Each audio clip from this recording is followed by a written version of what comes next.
Hey guys, so today we'll be presenting on Meta's investigation under the European Union's Digital Services Act, also known as the DSA. I'm Skyla, and you'll meet Canyon in a minute. But this case focuses on Facebook and Instagram and examines whether Meta designed its platforms in ways that make it harder for users to report illegal or harmful content. The European Commission believes Meta may have used what are called dark patterns, which are design techniques that influence user behavior by creating confusion or making certain actions more difficult.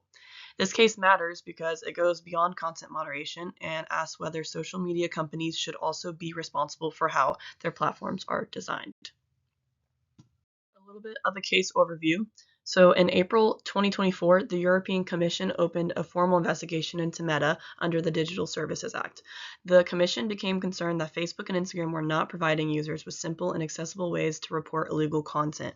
Instead of focusing only on the content itself, regulators began examining the design of Meta's reporting systems. Their preliminary findings suggested users may face unnecessary complexity, confusing reporting paths, and barriers that discourage complaints. At this stage, the investigation remains active and no final ruling has been made.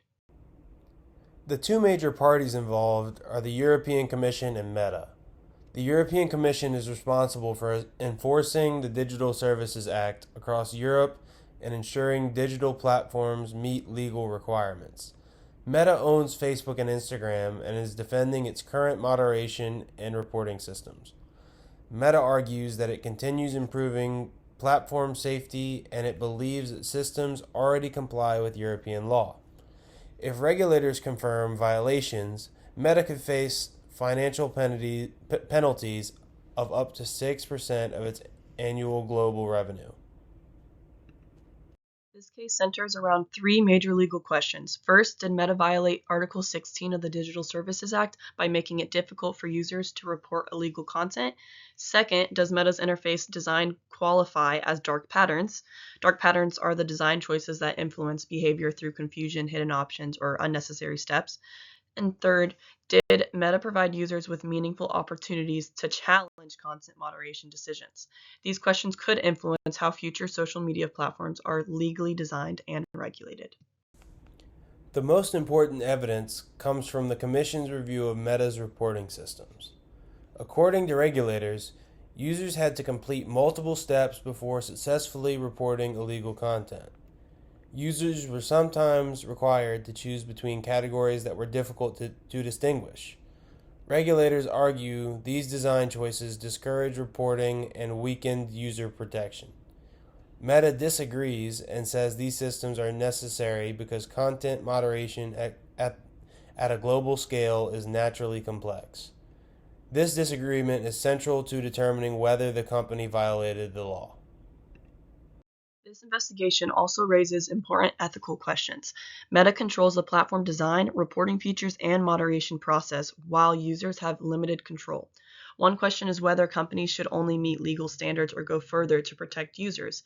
Another concern is whether engagement-based business models create incentives to make reporting less visible or less convenient. If users cannot easily report harmful material, vulnerable groups may experience greater harm.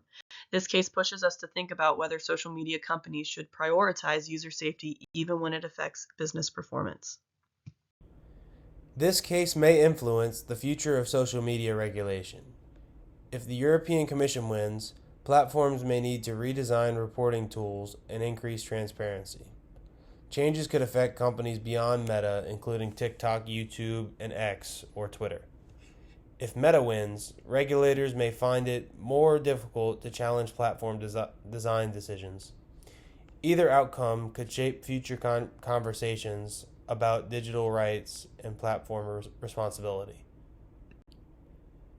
Our takeaway is that this case is not only about illegal content, it is about design choices. Social media platforms influence how people behave online. If reporting harmful content becomes difficult, users lose access to an important protection tool.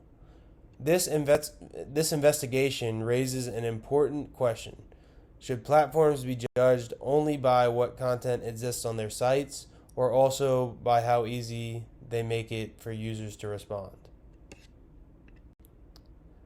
That's all. Here's our sources. Thank you for your time.